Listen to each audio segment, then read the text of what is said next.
देखो गोटे बड़ कथा हूँ आम समस्ते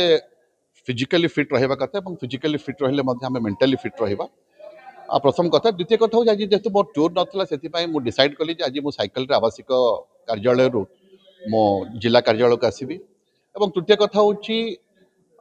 जे आद्वारा निश्चित भाव एनर्जी सेविंग्स भी आम कर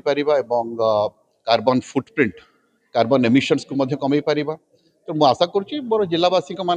जिलावासी उद्देश्य गोटे कथा कहि जदि आम अनेक समय आम घर बाहर को जाइए पाख स्कूटर नहीं पलैबा सेटा जड़े सैकेल जापर जड़े चलिकी जापर ताद्वारा एक्सरसाइज भी हम एवं कह जाए लेजी लोकर समय न था कि बिजी लोकर समय था तेणु यहाँ गोटे मोर